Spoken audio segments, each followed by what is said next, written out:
Sí, sí.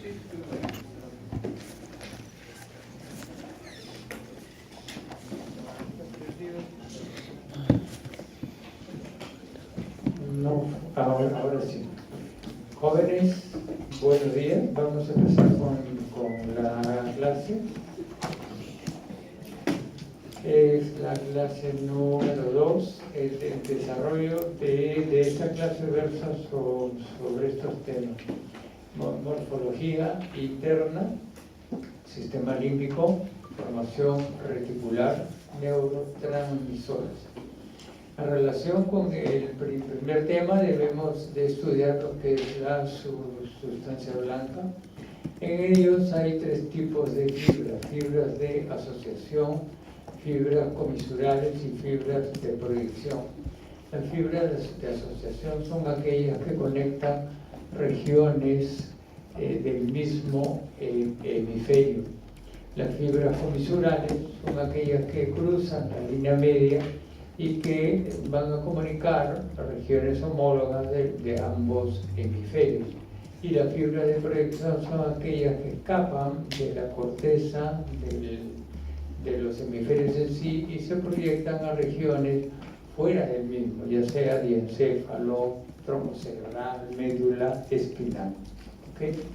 Entonces, gracias a la tractografía por sensor de difusión, se ha podido, digamos, estudiar esto y han habido algunos cambios, ¿no? Por ejemplo, lo que tradicionalmente se ha estado viendo, es que tradicionalmente se estaba viendo como si fuese un tipo de fibra, solamente como es esta parte de acá. Sin embargo, está constituido por múltiples fibras de diferentes orígenes. Acá, en relación con las fibras de asociación, vamos a ver lo que es, por ejemplo, el centro oval en el cual están proyectándose diferentes fibras entre ellas. Aquí vamos a ver que existe una serie de fibras cortas, terminadas también fibras arqueadas por la forma que tienen en U, digamos, en honor a los hinchas de la U. Acá tenemos las fibras denominadas arcuatos o en U. Las otras son las fibras largas, en las cuales van a asociar no solamente áreas próximas entre sí, sino áreas que están un poco más lejos. Estos son lo que se denominan como fascículos de asociación intrahemisférica. Y aquí tenemos que mencionar algunos de ellos, como fascículo longitudinal superior, el inferior, fascículo arqueado, el fascículo uncinado, el fascículo cíngulo y finalmente fibras de la cápsula interna, fibras de la cápsula externa y extrema. En relación con el primero de ellos, el fascículo longitudinal superior, que lo estamos viendo acá, va a comunicar el lóbulo frontal con el lóbulo parietal. Por otra parte, acá vemos lo mismo, en esta es una cara externa y en la cara interna, el fascículo longitudinal superior que une las dos secciones anteriormente descritas. En un corte coronal podemos apreciar la localización del mismo. El otro es el fascículo longitudinal inferior, que es una vista externa, lo vamos a ver acá, y que une el lóbulo occipital con el lóbulo temporal. Esta misma vista externa está aquí y la vista interna la vamos a apreciar en este otro punto, que une los dos puntos mencionados. Y aquí, en el lóbulo temporal, en el interior del mismo, en un corte coronal, se puede apreciar. El otro es el fascículo arqueado. El fascículo arqueado son una serie de fibras que van a conectar por una parte el lóbulo frontal, prefrontal, específicamente con la región occipitotemporal. El fascículo uncinado, vamos a ver que se encuentra acá y que suele asociar lo que es el lóbulo frontal, más específicamente la parte prefrontal en sí, con el lóbulo temporal. Esa es la vista externa, y en la vista interna vamos a apreciarlo así, uniendo a ambas regiones. El fascículo del cíngulo es una proyección de fibras que están en el interior de lo que es el cíngulo en sí, pero no se limita a esta parte, sino que se proyecta al interior también y se prolonga en el interior del giro para hipocampal. En una vista coronal se encuentra en este nivel. Ahora, el fascículo del cíngulo, como les dije, está en el interior del giro del cíngulo, pero se proyecta también hacia lo que es la parte interna del giro para hipocampal. Lo interesante de esto es de que este tipo de fascículo va a recibir fibra de múltiples sitios, por ejemplo, el lóbulo frontal, lóbulo parietal, el cíngulo, el lóbulo occipital, lóbulo temporal, y de la misma circunvolución para hipocampal, es decir, recibe fibras de toda la corteza cerebral. Si yo le preguntara, por ejemplo, qué han tomado de desayuno el día de hoy, me pueden decir, he hecho esto, otro, y pasó esto de acá. ¿Por qué razón? Porque toda la información que estuvimos viendo, escuchando, paladeando, olfateando, sintiendo con nuestro tacto, toda esa información, todos los hemisferios, todos los glóbulos han ingresado por el fascículo del cíngulo.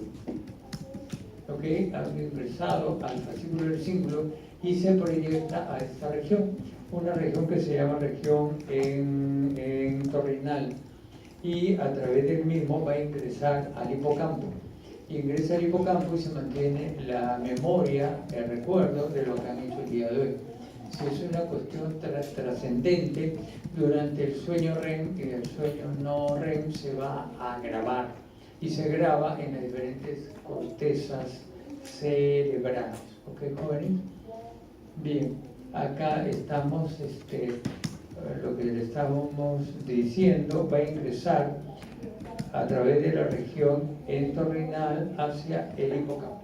¿Okay? Entonces este fascículo, el cíngulo, es sumamente importante. También tenemos una área de intersección parieto-temporo-occipital que se encuentra ahí. El problema es de que esta área, por debajo del mismo, hay una serie de fascículos, como el fascículo longitudinal superior, el inferior, el arqueado, radiaciones ópticas y el tapetum. Entonces, una lesión en este nivel no solamente va a ocasionar un déficit por la corteza destruida, sino también por todos los fascículos que se encuentran debajo de él, con, eventos devastadores, ¿no? En la cápsula externa y cápsula extrema, vamos a ver acá, un corte coronal. Entonces, ampliando esta región, vamos a ver la cápsula externa entre lo que es el putamen por una parte y el claustro, y que esta cápsula externa va a unir las células del claustro con el lóbulo frontal, parietal y occipital. Y acá estamos viendo la cápsula extrema entre el claustro y el el lóbulo de la ínsula, que va a conectar las diferentes circunvoluciones de la ínsula entre sí. ¿Okay? Y también la ínsula con los opérculos frontal, parietal y temporal. Opérculo o labio es lo mismo. Cuando hablamos de opérculo estamos hablando del labio, de acá, del lóbulo, en este caso puede ser parietal, y este es el opérculo del lóbulo temporal. Entonces va a unir estas regiones.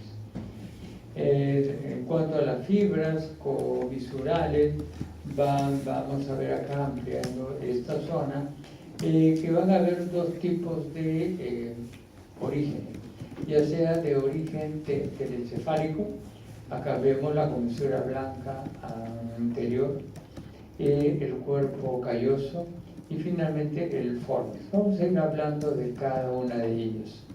En cambio, a nivel diencefálico, vamos a ver dos tipos de fibras, la comisura avenular y la comisura blanca posterior. Vamos a ir describiéndolos.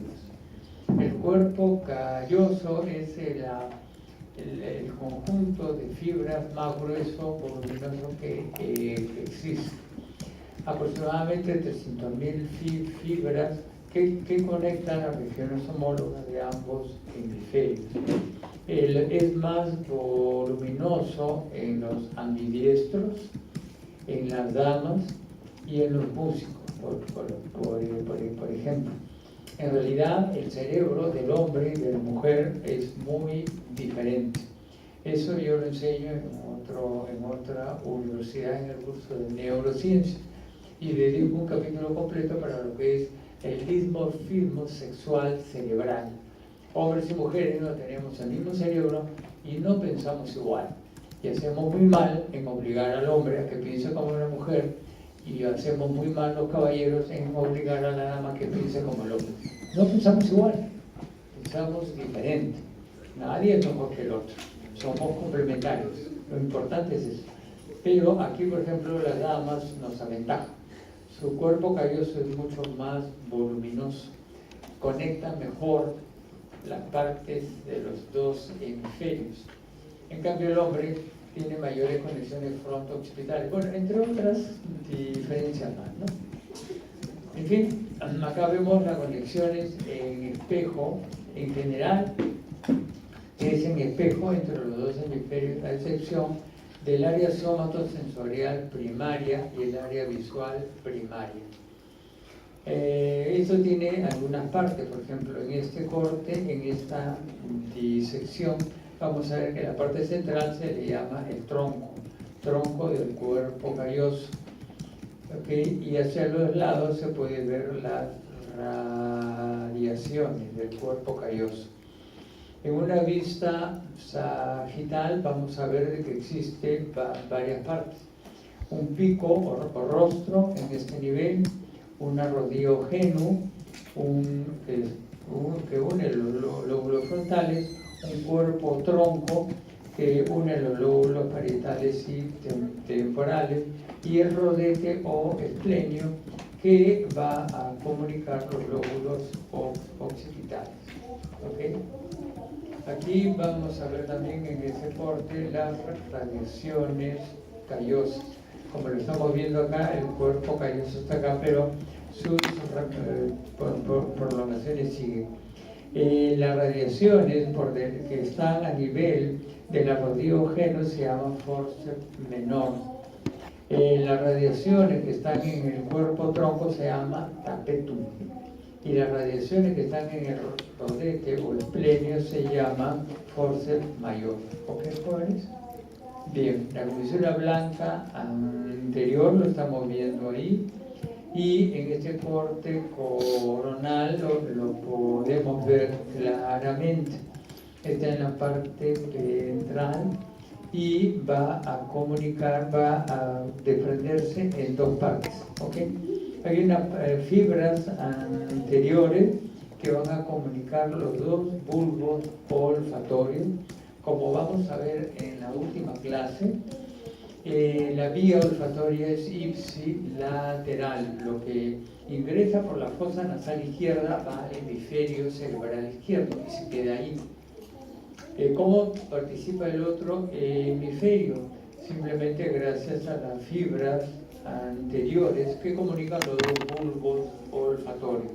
De esta manera puede haber una bilateralidad, pero la vía olfatoria es ipsilateral. Y la parte anterior de las fibras, las fibras anteriores de la comisura blanca anterior sirven para esto. En cambio, las fibras posteriores van a unir las regiones anteriores de los lóbulos temporales. El fornix es esta estructura que está acá, vamos a describirlo después, pero el fornix en sí, acá vemos el fornix del hemisferio izquierdo y este es el fornix del hemisferio derecho. Las fibras tienen fibras de asociación porque conectan el hipocampo con el área septal y el cuerpo mamilar del mismo hemisferio, pero además por esta comisura del fornix, bueno, como lo estamos viendo acá, pero además tiene fibras comisurales, o sea, es un paquete mixto porque conectan los hipocampos de ambos hemisferios. ¿Ok, jóvenes? La comisura del fornix, también llamado salterio, ¿ok? Porque para los antiguos anatomistas eran fibras que saltaban de un sitio a otro. El salterio, más los pilares posteriores del fornix, de ambos fornix, forma la denominada lira de David, que era un instrumento tocado por el rey Saúl. ¿Okay? La comisura avenular es una comisura que está por encima de la glándula pineal y que va a conectar los núcleos avenulares, ¿okay? Que es parte del sistema límbico. ¿Qué jóvenes? La comisura blanca posterior está debajo de lo que es la pineal, la glándula pineal, y encima del mesencéfalo. Y sirve para conectar la comisura blanca anterior, las dos áreas pretectales. Gracias a ello es que estimulando, digamos, luminosamente un ojo, y no solamente va a haber una miosis de ese ojo, sino una miosis bilateral, porque se lleva a cabo gracias a la comisura blanca posterior. Ahora vamos a hablar de las fibras de proyección, aquellas que escapan de los hemisferios cerebrales. Tenemos, por ejemplo, la cápsula interna, que lo estamos viendo acá, con una porción vertical, por lo menos se puede ver vertical claramente en un corte coronal, y vamos a ver una porción horizontal o sublenticular. Su nombre es fácil porque está debajo del núcleo lenticular. ¿Okay? Haciendo un corte, en este caso transversal, vamos a apreciar esto. Tenemos la cápsula interna, ya no se divide en una porción vertical y horizontal, sino en un brazo anterior, en una rodilla, un brazo posterior y una región retrolenticular. La porción de la cápsula interna vamos a apreciarlo acá, ¿okay? El brazo anterior con las fibras que la están atravesando. Y de igual manera para lo que es la rodilla, el brazo posterior, la región retrolenticular y la región sublenticular, que se los dejo para que lo revisen y lo lean en casa. Bien, ahora vamos a hablar de la segunda parte, que son los ganglios basales. Anatómicamente los ganglios basales se concibió como estructuras telencefálicas. ¿Okay? En ellas inicialmente se consideró a la amígdala, al claustro, al cuerpo estriado. Sin embargo, la amígdala se estudia en el sistema límbico, el claustro en la corteza cerebral, y el cuerpo estriado se estudia conjuntamente con otro grupo de estructuras no telencefálicas, como por ejemplo el núcleo subtalámico, la sustancia negra. Esta última se divide en una porción reticular y una porción compacta, es decir, que lo que originalmente eran estructuras telencefálicas puras, actualmente desde el punto de vista funcional se incluyen otras estructuras no telencefálicas. A ver, esta niña hermosa que está ahí, ¿estás atendiendo a la clase o estás atendiendo el celular? Bueno, pero míralo ahí mejor, pues, aunque sea hazme caso, aunque sea mira. Préstame atención. Ok, niña. Aquí, entonces, el cuerpo es estriado, que lo estamos viendo acá, se divide en dos partes, un núcleo caudado y un núcleo lenticular. El núcleo lenticular en sí también está dividido en putamen y globo pálido. Entre los dos tenemos la lámina medular externa. Y el globo pálido se divide en globo pálido externo e interno, y entre ambos la lámina medular interna. Entonces, este es un esquema nada más de lo que vamos a ver posteriormente en una figura. ¿Ok? Entonces, y después, el núcleo caudado con el putamen, funcionalmente se lo conoce como el nervio estriado o estriado. Y el globo pálido se le conoce como palio estriado o pálido. ¿Okay? Existe una simetría volumétrica, y el derecho, los ganglios basales del lado derecho suelen ser más grandes que los del lado izquierdo. Funcionalmente, el telencéfalo, en el telencéfalo tenemos el estriado, el palio externo e interno, el estriado ventral con su núcleo accumbens, el tubérculo olfatorio. ¿Ok? El núcleo accumbens, vamos a ver que forma parte del sistema de recompensa cerebral. En el pálido ventral y el pálido ventral, todas estas estructuras son telencefálicas. A nivel del diencéfalo tenemos el núcleo subtalámico de Lewis. En el mesencéfalo tenemos la sustancia negra con su porción reticular y compacta, y el área tegmental ventral.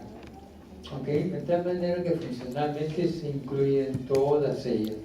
En sí, las estructuras de los ganglios basales van a recibir información motora de la corteza cerebral, porque la corteza, cuando planifica una actividad motora, le manda una orden, primero eso que ha planificado, primero, fracciones de segundos antes, lo manda hacia los ganglios basales. Los ganglios basales analizan esta información, la procesan y van a ver si van a darle la plasticidad, la presteza, la secuencia adecuada a esto, y esta información procesada lo mandan al tálamo y el tálamo a la corteza, para que la corteza, antes de enviar la orden definitiva al área 4 para la ejecución, ya tiene no solamente la planificación, sino tiene la verificación de los ganglios basales para ejecutar correctamente el movimiento. Siempre funciona así. ¿Ok? Bien, entonces aquí, bueno, esto lo hemos explicado, ¿no? Hasta que se realiza la respuesta motora. Entonces, la parte, digamos, tradicionalmente estudiada en los ganglios basales ha sido la regulación del movimiento. Sin embargo, hay una serie de otras funciones que también se han descrito después, como son en la parte cognitiva, emocional, motivacional, el aprendizaje y la memoria. Los ganglios basales, entonces, no solamente es para la parte motora, también sirve para estas otras cosas. Y eso explica que el Parkinson no solamente sea una alteración motora, sino tiene alteraciones cognitivas, volitivas, emocionales, igual que lo es la Corea de Huntington, el hemibalismo, el síndrome de la Tourette. De manera que ahora sí se explica por qué razón estos pacientes tienen tanto sintomatología extramotora. Acá estamos viendo los ganglios basales, el núcleo caudado en verde y el núcleo lenticular en azul. Como referencia vemos el tálamo óptico, porque es una vista externa, ¿no? El tálamo óptico por un lado y la amígdala por el otro. Aquí estamos viendo que el núcleo caudado tiene tres partes: una cabeza, un cuerpo y una cola. ¿Ok? Después, haciendo un corte en este nivel y en este otro, vamos a verlo acá. En el lado izquierdo vemos el corte en A, un poquito más arriba, y en B, y en el lado derecho el corte en B. De tal manera que vamos a ver aquí la cabeza del núcleo caudado. Acá tenemos la cola del mismo, porque como estamos viendo se corta en un extremo y se corta en el otro. Tenemos el núcleo lenticular con el putamen en la parte externa y el globo pálido en la parte interna, con sus dos partes, el pálido externo y el pálido interno, con las estrías respectivas anteriormente mencionadas. Acá tenemos unas denominadas estrías caudoputaminales, que de estrías no tienen nada porque no son fibras, no son axones, simplemente son fragmentos del putamen y el globo pálido que quedan remanentes. Lo que sucede es que embriológicamente, por ejemplo, hasta la semana 8, el cuerpo estriado estaba constituido por una sola pieza, un solo núcleo en sí, pero después, el cuerpo estriado, pero después ya en la semana, por ejemplo, 10, la cantidad de fibras enormes que tiene el telencéfalo, la corteza cerebral, atraviesa el cuerpo estriado y lo divide en dos. Atraviesa ese cuerpo estriado, que era un solo núcleo, y lo divide en núcleo caudado y en núcleo lenticular. Pero como ven, y vamos a ver ahora, funcionalmente es exactamente igual. ¿Okay? Aquí estamos bien. Acá tenemos el claustro o antemuro, acá tenemos el tálamo y acá la corteza de la ínsula. Desde el punto de vista, esta es la parte, lo que estamos viendo, la parte a la derecha, la parte de las células sensibles, los núcleos en sí. Acá vamos a ver la parte, digamos, de fibras en sí. Acá tenemos la cápsula interna con su brazo anterior, la rodilla, el brazo posterior y la región retrolenticular. Acá tenemos la cápsula externa, que ya lo hemos descrito, y la cápsula extrema. ¿Ok? Aquí está un poquito mal escrito, pero es extrema. ¿Ok, joven? Bien, límites del núcleo lenticular. Podemos tener lateralmente, vamos a tener a la cápsula externa, y medialmente vamos a ver acá en la parte superomedial y en la parte inferomedial. La parte superomedial vamos a ver el brazo anterior de la cápsula interna, la rodilla de la cápsula interna, el brazo posterior de la cápsula interna y la región retrolenticular. Y la región inferomedial tenemos la sustancia innominada en la región sublenticular de la cápsula interna. De manera que esto es para más o menos apreciarlo anatómicamente. Ahora vamos a ver los núcleos que constituyen los ganglios basales, núcleos de entrada, es decir, así como en todas las partes del sistema nervioso hay parte aferente y parte eferente, por ejemplo, lo más sencillo, en la médula espinal, las astas posteriores son aferentes, es decir, la información le llega a la médula espinal por la raíz posterior y llega al asta posterior. Hacen un procesamiento, toda la parte de su sustancia gris, y la respuesta se da por el asta anterior. Entonces, acá en la médula, asta posterior es sensitiva, aferente, y el asta anterior es motora o eferente.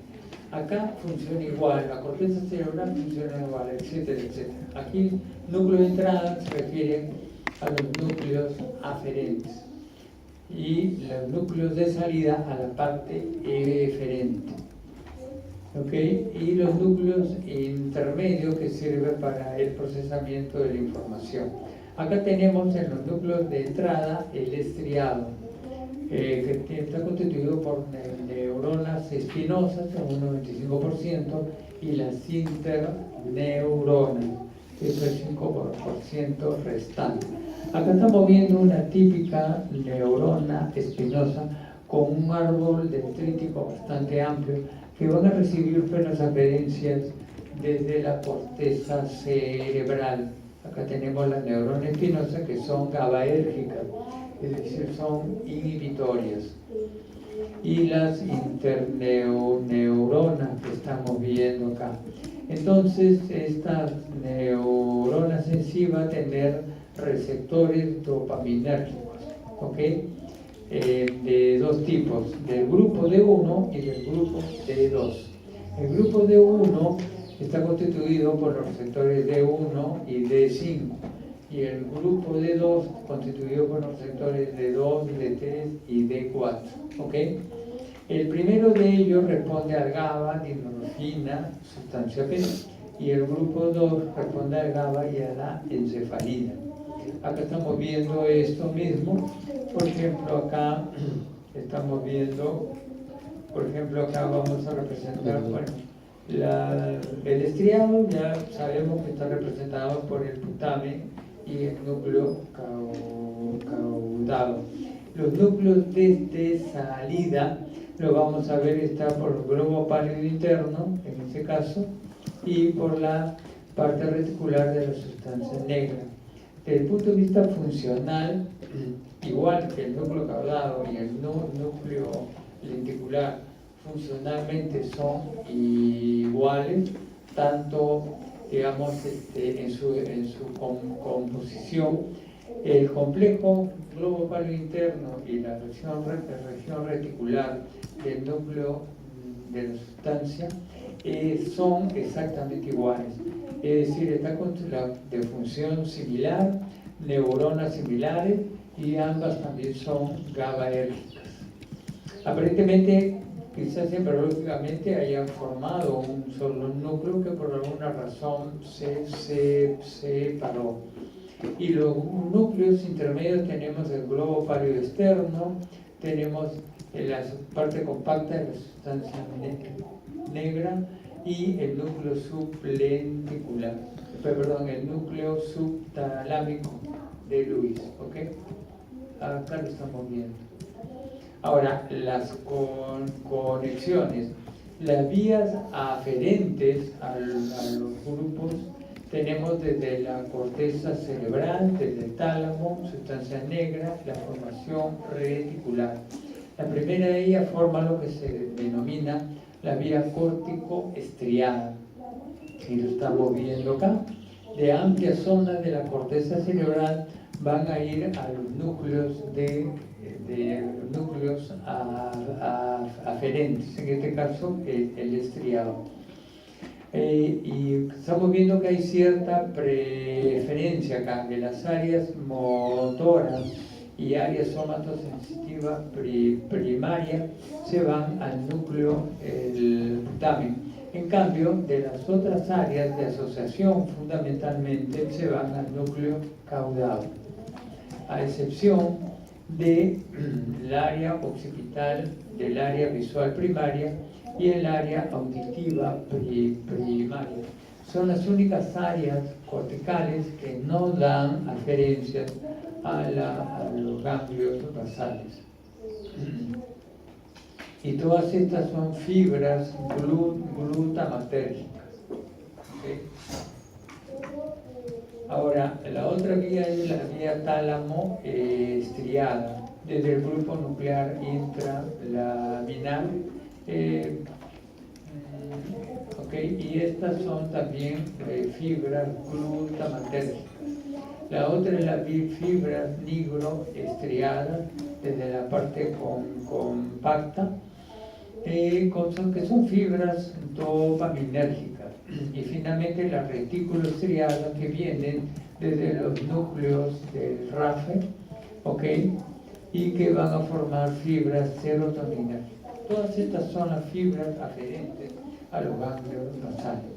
Hay que recordar que las fibras córtico-estriadas son homolaterales, del mismo lado. Y después que se hace el procesamiento, regresa al mismo hemisferio.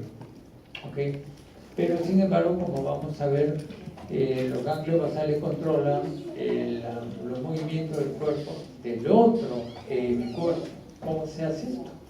porque simplemente digamos, al corregir, al manipular la información de la corteza del lado derecho, por ejemplo, hace de que esto influya, porque la vía piramidal hace de que la parte motora del hemisferio derecho controle el cuerpo izquierdo. ¿Okay? Bien, las fibras eferentes del estriado. Aquí vamos a ver que es el complejo globopálido interno, parte reticular de la sustancia negra, hacia el tálamo. Y acá lo estamos viendo, hay una serie de fibras. Y hacia el tálamo van a irse, por ejemplo, el núcleo ventral anterior, al núcleo ventral lateral, a los núcleos intralaminares, el dorso mediano, por intermedio de una serie de fibras como las fibras pálido-fugas. Entre ellas tenemos el fascículo lenticular, ¿okay? Acá tenemos el fascículo lenticular, que se ubica entre la zona inserta y el núcleo subtalámico. Tenemos tenemos el asa lenticular, que se encuentra acá entre el núcleo subtalámico y la sustancia negra, y los dos, como estamos viendo acá, se unen para formar el fascículo talámico, que va a ingresar a los núcleos mencionados. ¿Okay? Acá está. Son las denominadas también fibras pálido-talámicas. Otras son las fibras pálido-tegmentales, ¿okay? Desde estas regiones hacia lo que es el mesencéfalo. Fibras pálido-subtalámicas dirigido al núcleo subtalámico de Lewis. También tenemos las fibras nigrotalámicas, ¿okay? Desde la parte, digamos, en este caso, reticular de la sustancia negra hacia el tálamo. Y todas estas son las denominadas fibras eferentes del estriado. ¿Ok, jóvenes? Ahora, las vías eferentes del estriado lo vamos a ver ahora, no en un corte como lo habíamos visto, sino que es un corte coronal. Aquí, por ejemplo, todo esto va hacia el tálamo, haciendo la comparación con esta vista. Acá tenemos, por ejemplo, el asa lenticular, tenemos el fascículo lenticular, que se unen para formar el fascículo talámico hacia el tálamo. Ok, a este lado tenemos la vía piramidal, tenemos la vía tálamo-cortical. Ahora vamos a ver lo que son los circuitos básicos, para poder comprender no solamente la localización, las aferencias, sino cómo funciona esto. En general, como le dije, la corteza cerebral va a mandar la información en la región premotora, área 6 y 8. Fracciones de segundo antes de mandar la orden al área 4 para la ejecución, manda la información a los ganglios basales. Ellos procesan la información y a través del tálamo óptico revierte a la corteza cerebral, diciéndole las correcciones que tiene que hacer de esa planificación. Y recién ahí manda la orden al área 4. Y el área 4 finalmente lo ejecuta. Pero tenemos varias asas. Tenemos el asa motora, el asa cognitiva, el asa límbica y el asa oculomotora. ¿Ok? Vamos a ver cada uno de ellos. El asa motora tiene dos partes, una vía directa y una vía indirecta. La vía directa tiene 5 grupos neuronales, la vía indirecta tiene 7. De esta manera de que lo primero que se hace es que se activa el área motora suplementaria antes y durante el movimiento. En cambio, esta vía, la vía directa, activa esto. Entonces se realiza la ejecución. En cambio, la vía indirecta lo inhibe, entonces separa el movimiento. Acá tenemos que lo activa y en esta otra vía lo inhibe. Y es importante a ambas partes. Por ejemplo, en la vía directa, lo estamos viendo acá de una manera más o menos simplificada. Tenemos acá, por ejemplo, la vía que nace a nivel del área premotora, desciende hacia el área, hacia los núcleos estriados, va a estimular los receptores D1, que son excitadores. Este estimulará el globo pálido y como son GABAérgicas, inhibe al globo pálido interno. El globo pálido interno, que normalmente es inhibidor, ya deja, como está inhibido, ya no inhibe al tálamo. El tálamo, que es excitador y como no tiene inhibición, va a estimular el área motora suplementaria, y el área motora suplementaria, que es glutamatérgico, va a estimular al área premotora para que ejecute la acción. Y en el asa motora indirecta, en cambio, funciona así. Acá el área premotora va a activar, porque son fibras glutamatérgicas, activa los receptores D2, que son inhibidores. Al activar al inhibidor, el inhibidor, aquí lo estamos viendo, de alguna forma no deja libre al globo, en este caso deja libre a lo que es el globo pálido externo.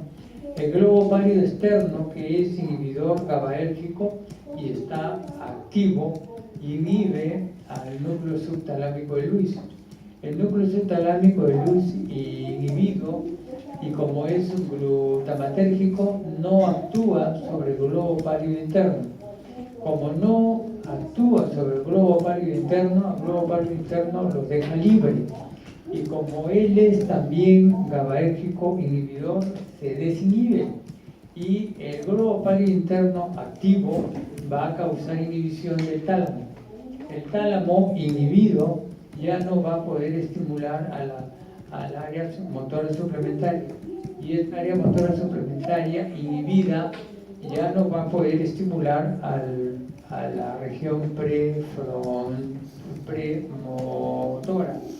Entonces se inhibe el movimiento. ¿Ok? En rojo y en rosa lo que vamos a tener que son glutamatérgicos, es decir, excitador. En negro y gris va a ser GABAérgico, es decir, inhibidor.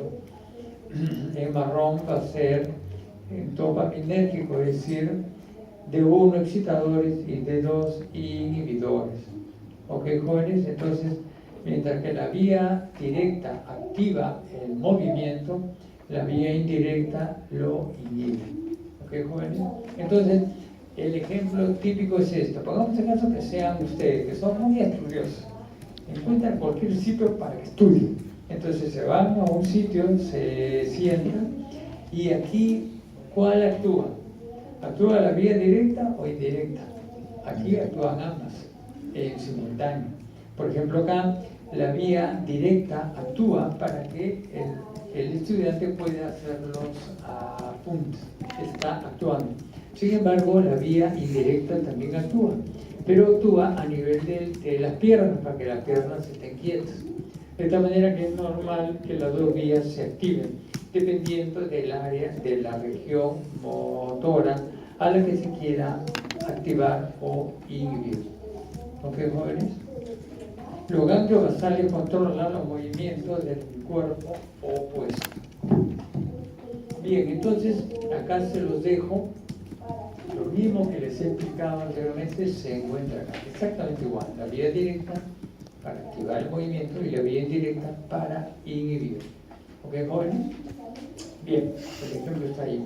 El asa cognitiva. El asa cognitiva tiene que ver con la cabeza del núcleo caudado, que va a recibir información de la región prefrontal, o que participa en el aprendizaje motor, y también la porción anterior del putamen globopadio, el núcleo ventral anterior del tálamo. Entonces, aquí, ¿cómo funciona eso?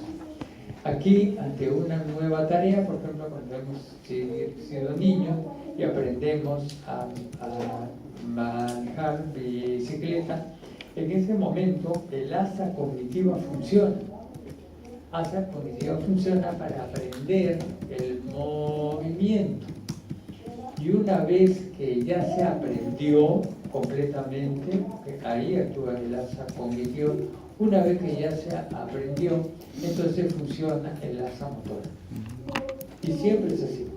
Para aprender a hablar, caminar, correr, escribir, en fin, toda la parte cognitiva es para el aprendizaje motor. Una vez que se graba, la praxia ya está lista. ¿Okay? Y la vía es esta de acá. En la asa límbica, por ejemplo, acá vamos a ver que participa la corteza órbito frontal que se encuentra acá, el núcleo accumbens, tenemos el párido ventral y tenemos el núcleo dorso mediano del tálamo. El asa límbica, ¿para qué sirve? Esto sirve para esta es la estructura en sí, sirve para la expresión motora de las emociones. Por ejemplo, acá, esta bella niña, como tan dulce, tan grácil, tan tierna, tan angelical, puede ejercer sus desplazamientos y expresar emocionalmente con los movimientos. Esta otra niña que se encuentra acá, por ejemplo, puede expresar sorpresa. Y acá, en contraposición a la primera niña, vamos a ver a esta bruja cómo expresa emocionalmente sus sentimientos, y el hombre que está ahí al costado también expresa su angustia. Entonces, el asa límbica sirve para eso, para la expresión motora de los sentimientos, de las emociones. ¿Ok? Bien. El otro es el asa oculomotora, y aquí participa el área ocular frontal, el área 8, y el área ocular parietotemporo occipital. Entonces todos ellos van a ir hacia la parte media, hacia el cuerpo del núcleo caudado con esta vía que está acá. Por ejemplo, siempre se pensó de que la lectura, hasta hace los años 30, se pensó que la lectura de la escritura era como la brocha de un pintor. Esto no es así. Como estamos viendo, hay fijaciones y sacadas. Entonces, bueno, se pensó hasta que salió Walbrut y pudo demostrar que no era así. En cambio, para la figura se pensó que era así, pero sin embargo tampoco. También tenemos fijaciones y sacadas. Entonces, las fijaciones y sacadas es característico y se da gracias al asa oculomotora. Las fijaciones en los textos duran 200 milisegundos, en las imágenes 350. Las sacadas en ambos duran 200 milisegundos. Y todo esto está relacionado con una serie de estructuras. Las fijaciones tienen que ver con la parte reticular de la sustancia negra, ¿okay? La cual se comunica con los tubérculos o folículos superiores, que tiene que ver con los reflejos oculares, los reflejos visuales, ¿okay? Células para las sacudida oculares automáticas, porque todo esto es pues, automático, ¿no? En cambio, para las sacadas se activa el asa oculomotora y se desinhibe el folículo superior. Bien, aunque esto ya es tema de lo que es neurooftalmología. Entonces, los ganglios basales no inician los desplazamientos, se activan durante los movimientos, están implicados en la escalada de potencia de las contracciones musculares. Con el área motora suplementaria organiza la secuencia de excitación de las columnas celulares de la corteza motora, actúa después de activarse las áreas premotoras y el cerebelo. El putamen proporciona al área motora suplementaria la codificación del programa motor aprendido, lo que se ensambla en una secuencia apropiada al movimiento. Y el típico ejemplo de Parkinson, ¿no? El Parkinson es una enfermedad con temblor involuntario, rigidez, la parte del equilibrio se hace a la parte delantera, es decir, una serie de cambios, ¿no? Muy bien, joven, entonces pasamos a esta parte que es el cambio. A ver, por favor, continuar. Vamos a hablar del sistema límbico. El sistema límbico está constituido por una serie de estructuras distribuidas en todo, prácticamente todo el neuroeje, por ejemplo. Está a nivel de los hemisferios cerebrales, está a nivel del diencéfalo, está a nivel del mesencéfalo. En los hemisferios cerebrales están estructuras corticales, como el lóbulo límbico, el hipocampo, y estructuras subcorticales como la amígdala y el prosencéfalo basal. En el hipotálamo están en el diencéfalo están en el hipotálamo, tálamo, epitálamo, y en el mesencéfalo están en la sustancia gris periaqueductal, núcleo tegmental dorsal, núcleo tegmental ventral y el núcleo interpeduncular. Ok, jóvenes, vamos a ir describiendo algunos de ellos. Bien, el sistema límbico funciona como un centro comercial en el cual existen diferentes tiendas y cada una tiene su función en sí, pero están intercomunicadas por fascículos de asociación intralímbica. Pero para comunicarse con el resto de las áreas extralímbicas tenemos fibras aferentes y eferentes que se hacen a través del circuito de Papez. ¿Okay? Las funciones son múltiples. Obviamente está relacionado con la conducta emocional, pero tiene más de eso. También tiene que ver con la memoria, el aprendizaje, la motivación, la integración de las conductas homeostáticas, conservación de la especie, alimentación, reacción de lucha o huida, conducta sexual, la olfacción. Es decir, múltiples funciones, además, lo más importante que es la parte emocional. Centro límbico, tenemos acá el lóbulo límbico, el hemisferio cerebral derecho, alrededor de lo que es el cuerpo calloso, tenemos toda la estructura. El lóbulo límbico se sitúa alrededor del cuerpo calloso y alrededor de lo que es el tronco cerebral, y tiene las diferentes partes. Tenemos acá el cíngulo, toda esta región.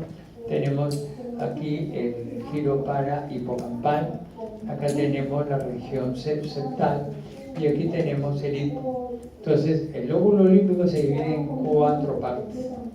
¿Okay? Ampliando la región septal, está constituido por un giro subcalloso en la parte delantera y en la parte de atrás, ante la lámina terminal, el giro paraterminal. El cíngulo se divide en 2 partes, un cíngulo anterior y un cíngulo posterior. El anterior tiene que ver con la emoción y el placer. El cíngulo posterior ya está más relacionado con funciones un poco vegetativas y con la concepción del espacio. Los 2 tercios anteriores del giro parahipocampal forman una región importantísima llamada región entorrinal, que, como ya le hemos explicado previamente, el fascículo del cíngulo va a ingresar por la región entorrinal hacia el hipocampo. ¿Okay? Área de asociación paralímbica, además del lóbulo límbico, hay una serie de áreas paralímbicas como la corteza prefrontal, ventromedial y el polo temporal. Algunos autores lo consideran como parte del lóbulo límbico, otros no. Creo que lo más sensato es ponerle como áreas asociativas paralímbicas. El hipocampo, acá lo estamos viendo, tenemos acá lo que es el giro parahipocampal, ya descrito, por dentro del mismo, o sea, escarbando, rompiendo la corteza en profundidad, se encuentra el hipocampo en sí, que lo estamos viendo acá. Haciendo un corte coronal, que lo estamos acá, lo podemos apreciar, Y aquí tenemos hacia afuera la circunvolución o el giro para hipocampal. Acá tenemos el giro dentado y entre los dos tenemos el surco hipocampal. Por dentro vamos a ver la fimbria, que vamos a ver que es una parte del alveus que forma la fimbria, y después el fornix, que son sustancia blanca. Y entre la fimbria y el cuerpo dentado tenemos el surco fimbrio dentado. ¿Okay? En la parte superior del hipocampo, acá vamos a ver la parte que lo forma. Lo forma, por ejemplo, viene a ser formado por el cuerno esfenoidal del ventrículo lateral. Acá tenemos el alveus. ¿El alveus qué cosa es? Es una capa de sustancia blanca, blanquecina, por eso alveus de blanco, que son las fibras de los axones, son los axones hipocampales, que van por la superficie del hipocampo. Estos se concentran en la fimbria y finalmente forman el fornix. ¿Okay? Acá tenemos el plexo coroideo, el tracto óptico y tenemos la cola, el núcleo caudado. ¿Ok, jóvenes? En una vista interna vamos a ver de que ampliando esta región podemos apreciar el giro para hipocampal con el uncus acá. Tenemos la circunvolución dentada y tenemos la fimbria. La fimbria que va a continuarse con el fornix. ¿Ok, jóvenes? Y este es un corte transversal, es una disección, de tal manera que hemos eliminado toda esa parte que está acá y vamos a ver directamente el hipocampo. Y acá está. Tenemos el hipocampo de un lado y del otro lado, y el hipocampo cubierto por el alveus, que ya les expliqué qué es. El alveus se concentra para formar la fimbria, y la fimbria se continúa con el fornix. ¿Ok? Bien, entonces aquí está bien claro.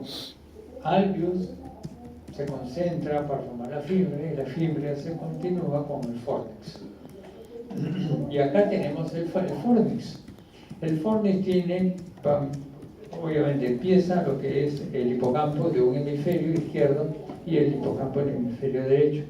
El fornix tiene los axones se concentran, forman el alveus y forman la fimbria en sí.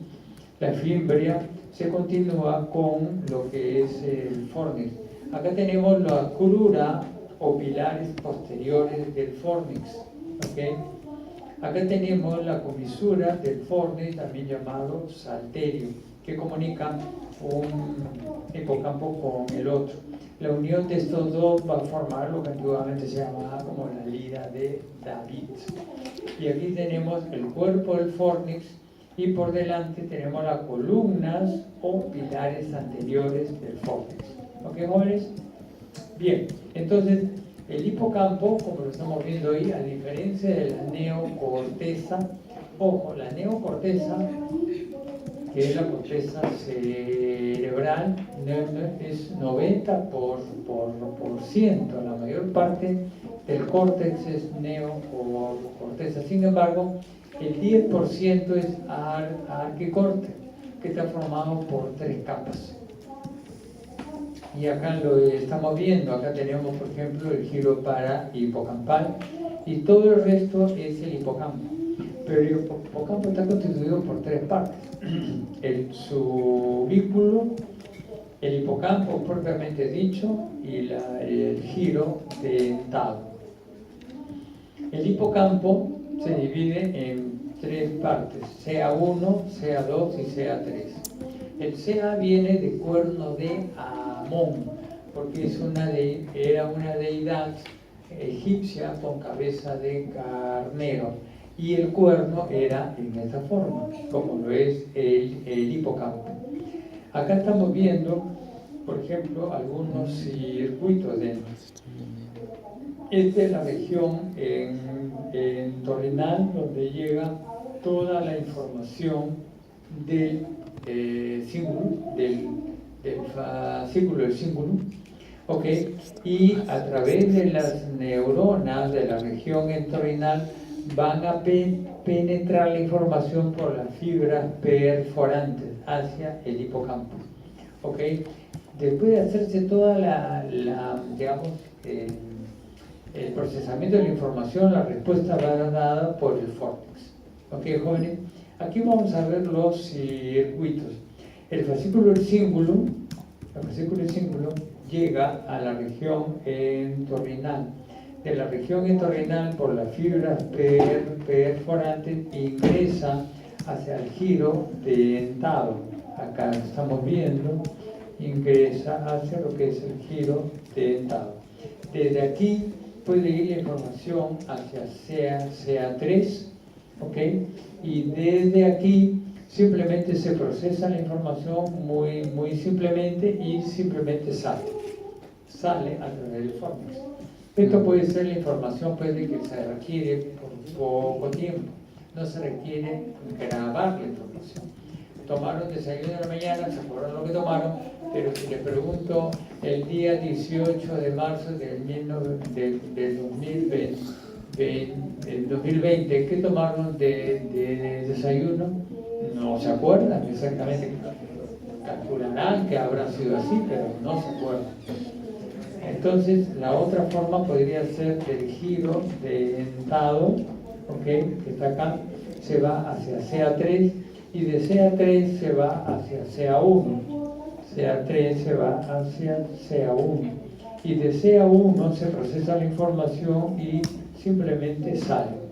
Es una elaboración un poquito más sofisticada, pero no completa aún, ¿no? La otra forma sería del giro dentado CA3, CA1 y del CA1 se va hacia el subículo. Estamos en CA1 y del CA1 puede regresarse hacia el subículo. Del subículo finalmente puede regresar la información a la región entorrinal y formar lo que se conoce como el circuito entorrinal hipocámpico entorrinal, ¿ok? De tal manera que es un procesamiento de mayor elaboración y muchas veces lo conseguimos gracias al sueño REM y no REM. Se procesa la información repetidamente durante la noche y se graba en las diferentes áreas cerebrales. Y acá estamos viendo, la información sale formando el alveo, la fímbria y finalmente el córtex. ¿Ok, jóvenes? La función del hipocampo es la memoria explícita o declarativa, memoria de orientación espacial y la percepción del espacio y del tiempo. La amígdala está en el interior del uncus, acá lo estamos viendo, la amígdala haciendo un corte coronal.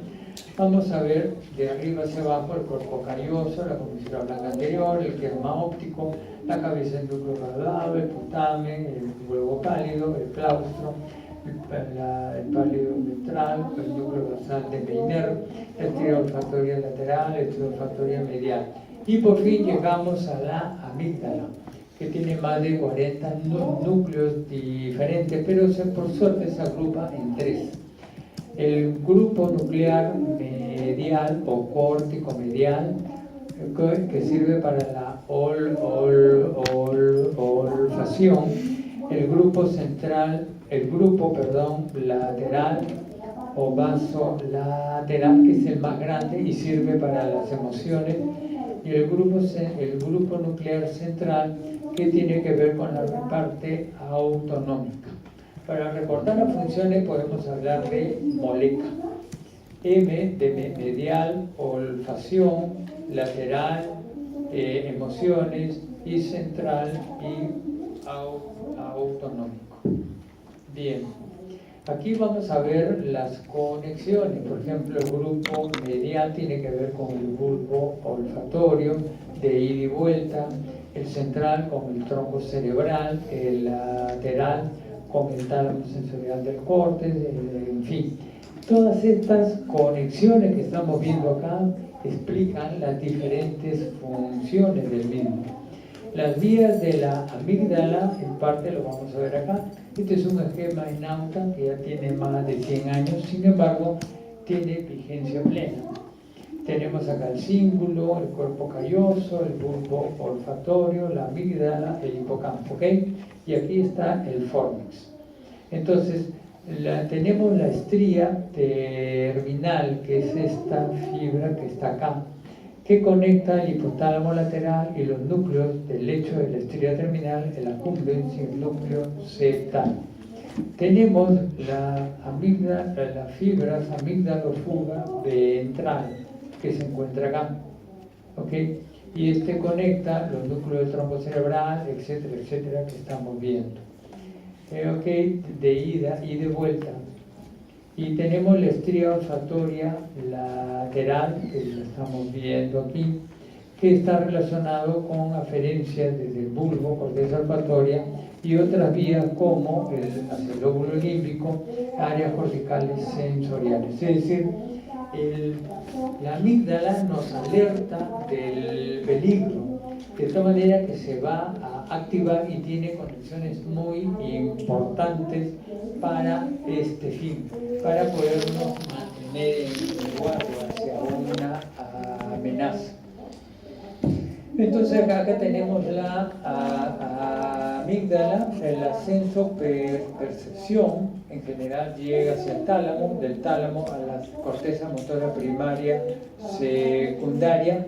Hasta este punto, toda esta información está exenta de sentimiento, de emociones, hasta que por vía indirecta puede llegar a la amígdala, ya sea desde el córtex mismo o directamente a través del tálamo. Una vista amenazante puede ponernos, digamos, en guardia, y después nos damos cuenta de que era una imagen simple que no amenaza nada. Lo que pasa es de que muchas veces la información llega directamente al tálamo sin procesamiento cortical y activa a la amígdala, lo activa, hasta que ya nos damos cuenta que no pasa nada y nos tranquilizamos. Lo interesante es que llega ahí, también llega la información desde el grupo medial del olfato, pero toda la respuesta sale a través del grupo central, con una triple respuesta: conductual, vegetativa y endocrina. Y para ello se vale del hipotálamo, ¿okay? Es parte ya del sistema límbico en sí. Conclusión: conecta áreas corticales que procesan diferentes tipos de información con los sistemas efectores del hipotálamo y del tronco cerebral. Se conecta con los ganglios basales, modulando el aprendizaje instrumental, con la corteza prefrontal, incluyendo sobre todo la toma de decisiones y la cognición social, con el sistema límbico participando en la consolidación de la memoria, y con el prosencéfalo basal y córtex retroespinal interviniendo en el sistema atencional. Vean ustedes todas las funciones que tiene la amígdala, que apenas tiene un tamaño menor de la uña de cada uno. El prosencéfalo basal se encuentra alrededor de la sustancia blanca anterior. Ahí tenemos el núcleo accumbens, el núcleo basal de Meiner, y tenemos los núcleos septales que están por dentro del giro paraterminal.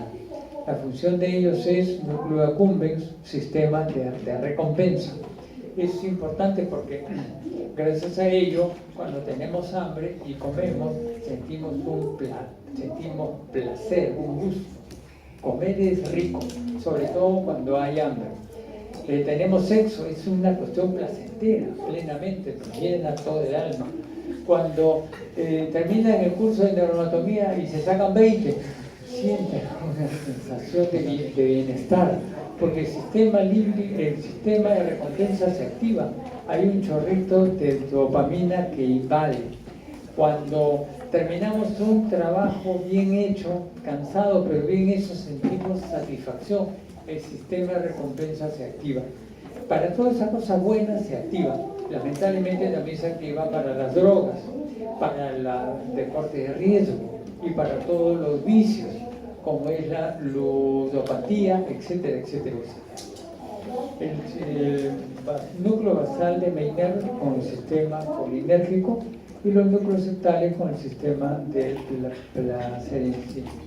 En el epitálamo tenemos el trígono de la vénula, núcleo de la vénula, comisura de la vénula, comisura blanca posterior, glándula pineal o epífisis.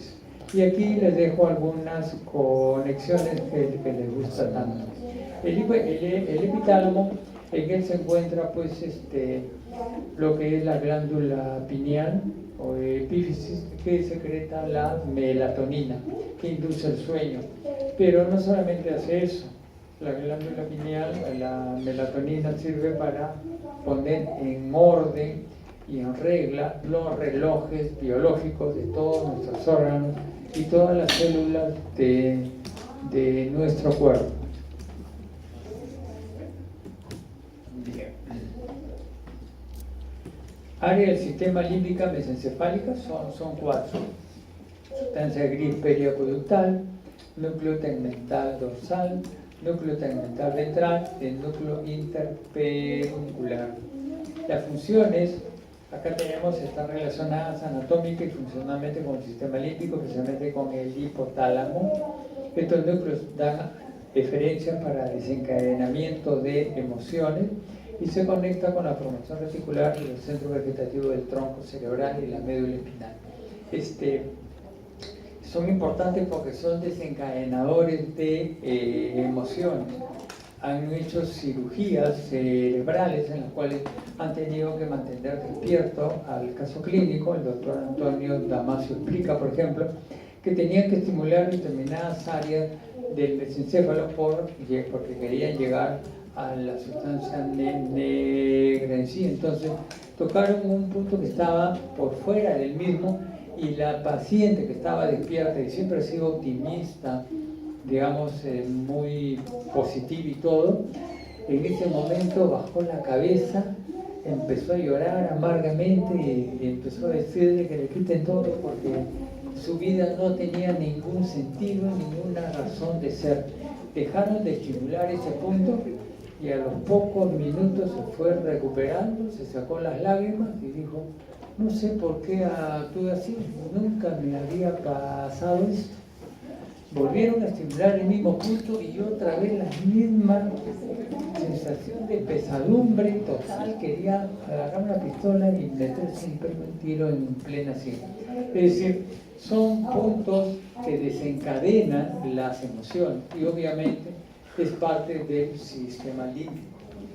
Falta mucho por investigar ahí, ¿no?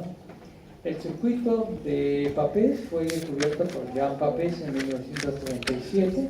Está constituido por una serie de estructuras y de fibras. Acá tenemos el hipocampo, su prolongación, el trígono fornis, que llega hacia el cuerpo mamiliar del hipotálamo y al área septal. Desde aquí, desde el cuerpo mamilar, se procesa la información y a través de la fibra del fascículo mamilotalámico de Wittgenstein llega al grupo nuclear anterior del tálamo.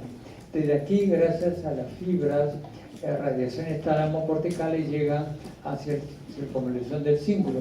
Y de aquí del cíngulo, además de esta información y toda la información que llega de todos los lóbulos cerebrales, por el fascículo del cíngulo, va a llegar hasta la región entorrinal y a través de las fibras perforantes finalmente volver a llegar al hipocampo. De tal manera que este es un proceso que sirve para la consolidación de la memoria y para la parte emocional, para aumentar las emociones, para disminuirlas y para modularlas.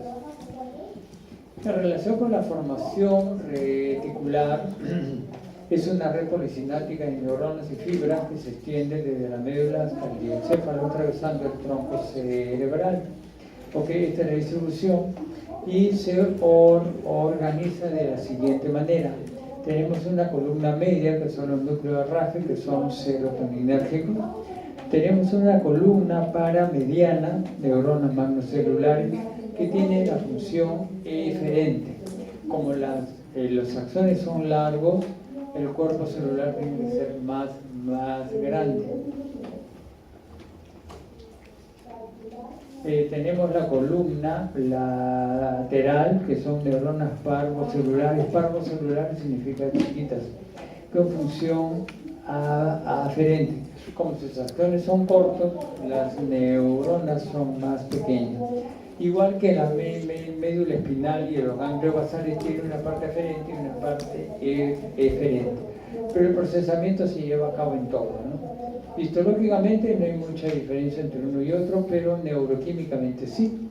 Podemos ver cómo la sustancia negra y el núcleo tegmental ventral son dopaminérgicos. Los núcleos acá lo estamos viendo, acá está bien. Después los núcleos RAFE son serotoninérgicos. El núcleo locus ceruleus es noradrenérgico.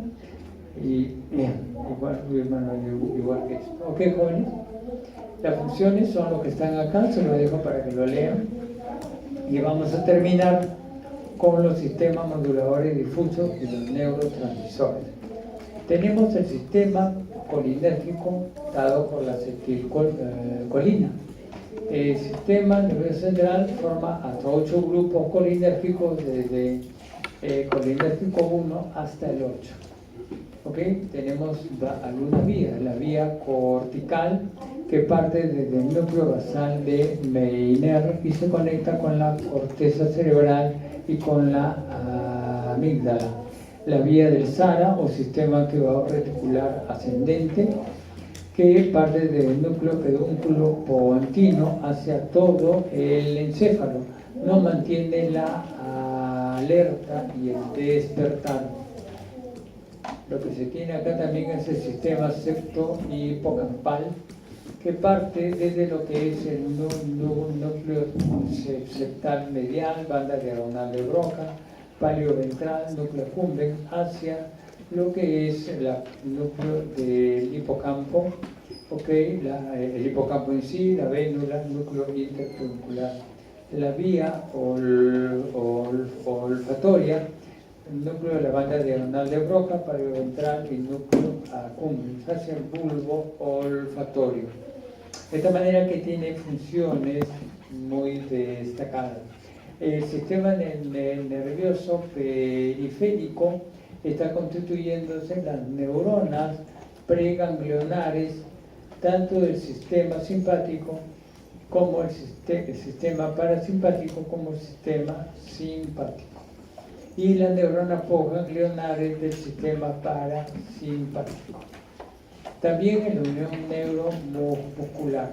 Sus funciones: ritmo sueño-vigilia, da inicio a la fase del sueño REM, mantenimiento de la actividad cortical y el estado de alerta, participa en el aprendizaje y la memoria, regulación de las motivaciones y la vida emocional, estimulación de la zona aversiva. El sistema noradrenérgico, sistema nervioso central, tenemos hasta 7 centros noradrenérgicos de A1 a A7. El más importante de todos es el locus ceruleus. El locus ceruleus, que está en la parte superior de la protuberancia lateral mismo a él, va a dar origen a la vía tegmental dorsal hacia el córtex, mesencéfalo, epitálamo y sistema límbico.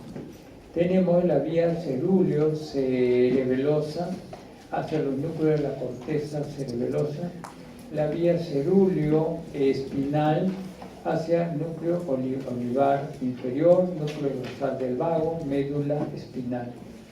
Y de los otros núcleos noradrenérgicos tenemos la vía tegmental ventral hacia el hipotálamo, el bulbo olfatorio, la vía bulboespinal ventral hacia el asta anterior de la médula espinal y la vía bulboespinal dorsal hacia el asta lateral y la lámina 2 del asta posterior de la médula espinal, donde están los centros de la sustancia gelatinosa de Rolando para la inhibición del dolor. En el sistema nervioso periférico tiene que ver con las neuronas postganglionares del sistema simpático. Las funciones son las que están acá.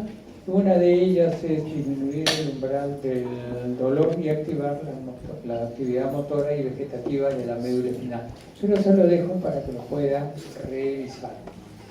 El sistema adrenérgico o noradrenalina o adrenalina en el sistema nervioso central es un poquito más sencillo. Hay tres centros, vías ascendentes, va hacia el tálamo, línea media, hipotálamo, región periependimaria, y vía descendente hacia la médula espinal, específicamente el asta lateral, que tiene que ver con el sistema simpático en este nivel.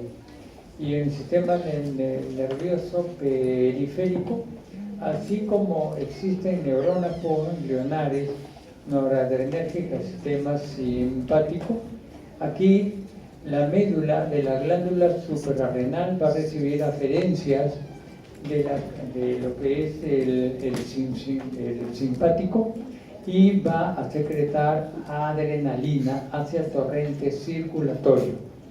Las funciones intervienen en la regulación del medio interno y la actividad visceral, regulación del apetito, presión arterial, respiración, liberación de oxitocina y vasopresina. El sistema histaminérgico, sistema nervioso central, es el núcleo duro mamilar del hipotálamo y se distribuye en todo el encéfalo, cuyas funciones son mediar el despertar y la atención, igual que la acetilcolina y noradrenalina, reactividad del sistema vestibular y probable regulación del sistema sanguíneo cerebral. Aquí hay que hacer un pequeño capítulo. Cuando nosotros funcionamos corticalmente y, por ejemplo, estamos viendo algo, serán los lóbulos occipitales los que más funcionan. En ese nivel tiene que haber una vasodilatación regional para mayor aporte de oxígeno, glucosa, y un poco disminuirlo en las áreas que no son trascendentes. Esta regulación fina se lleva a cabo aparentemente gracias a lo que es el sistema histaminérgico. Esta regulación fina con los años se pierde. La ancianidad, por ejemplo, ya no funciona tan bien. Por esta razón es una de las causas por las cuales los viejitos demoran un poco más, ¿no?, en darse cuenta de las cosas. Hay que tener paciencia nomás y buen humor. ¿Okay? El sistema serotoninérgico, en parte central tenemos el núcleo del RAFE, ¿okay?, con unas vías ascendentes hacia toda la corteza y el diencéfalo y vía descendente hacia la médula espinal. Sus funciones: regula el ciclo sueño-vigilia y la alerta mental, incluye el talante, o sea, la forma de ser de uno y la conducta, movimiento, actividad sexual, el apetito, apreciación del dolor. La actividad de la vía descendente inhibe el dolor porque actúa a nivel de la lámina 2, área gelatinosa de Rolando.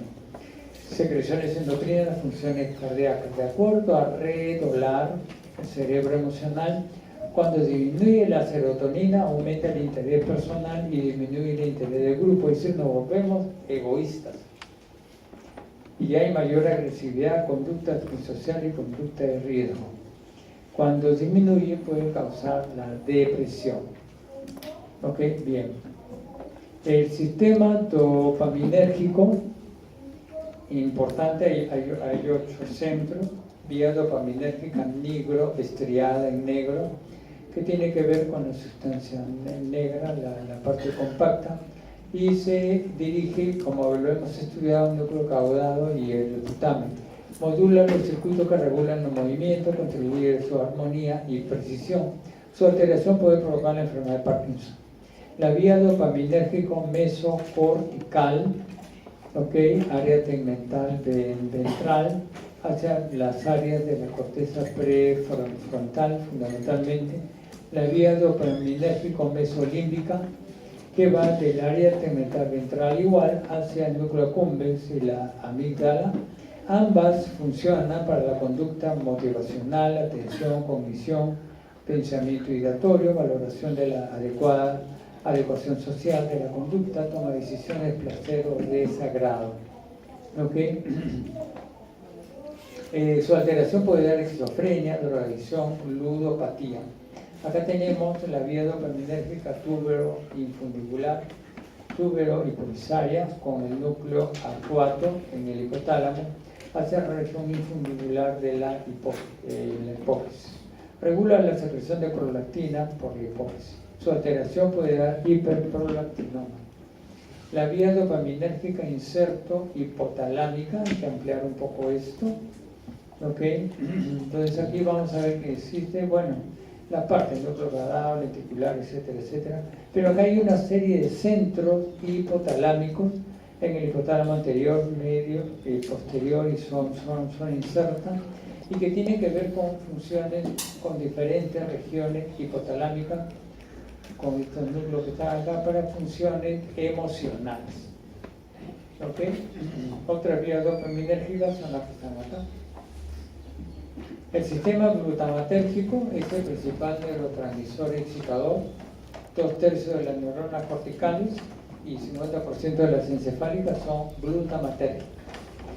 La corteza cerebral está acá y tiene que ver mucho con cierta forma de funcionamiento. Por ejemplo, acá las glutamatérgicas son, por ejemplo, no solamente las neuronas corticales, sino acá, por ejemplo, la célula estrellada espinosa.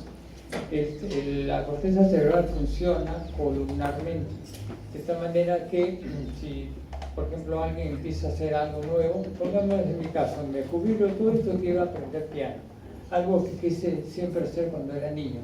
Entonces empiezo a tocar piano y tengo que tener la destreza de los 10 dedos de la mano. De tal manera que mi área cortical para el movimiento de los dedos, que solamente me servía para comer, vestirme, agarrar cosas, ahora tiene que utilizarse para funciones mucho más complejas. Entonces la cantidad de neuronas y circuitos que tenía no va a ser suficiente. Entonces aquí interviene lo que es la célula estrellada espinosa para activar las neuronas alrededor de esta columna en sí, y la columna se amplía. Ojo. De esta manera que hay plasticidad cerebral. Lo que era de una superficie de este tamaño para el movimiento de mis dedos se vuelve mucho más grande. Plasticidad cerebral. ¿Qué pasó? Después de 5 años de haber hecho piano, me volví un virtuoso, me aburrí y quise hacer otra cosa. Ahora me dedico a escuchar música clásica y dejo de tocar piano. ¿Ustedes creen que mi corteza cerebral, que se amplió, va a seguir utilizando los mismos recursos para botonarme, comer y agarrar las cosas? No, simplemente no. Y eso viene ahora acá, después en la próxima diapositiva. ¿Okay? Con el sistema GABAérgico, que es el principal neurotransmisor inhibidor. 1/3 de las neuronas corticales lo tienen, mayormente interneuronas en el circuito local del sistema nervioso cerebral. Acá interviene la célula estrellada lisa, que es inhibidora. Entonces, ¿qué pasa ahí? Simplemente esto funciona y las neuronas que estaban alrededor funcionando ya se asigna a otras funciones y la columna se reduce. De tal manera que esto estamos hablando también de plasticidad. Estas son otras células GABAérgicas, ¿no? Ok, jóvenes. Acá hay una serie de neurotransmisores, pero solamente se los menciono. Y esta última diapositiva es la biotransmisión. No solamente existen neurotransmisores, intermediarios químicos de las neuronas, sino intermediarios químicos de los astrocitos. ¿Ok? Mientras que la neurona tiene el electrotono y polaridad, que ya lo hemos visto, el astrocito funciona con código intracelular de flujo de calcio. De tal manera de que lo que sucede en una sinapsis puede influenciar en otra. ¿Ok, jóvenes?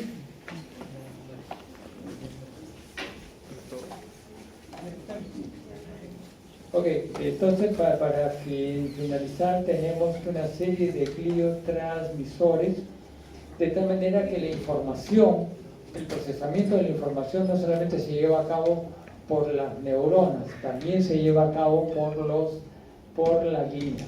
¿Ok? Muy bien, jóvenes. Eso es todo. Gracias.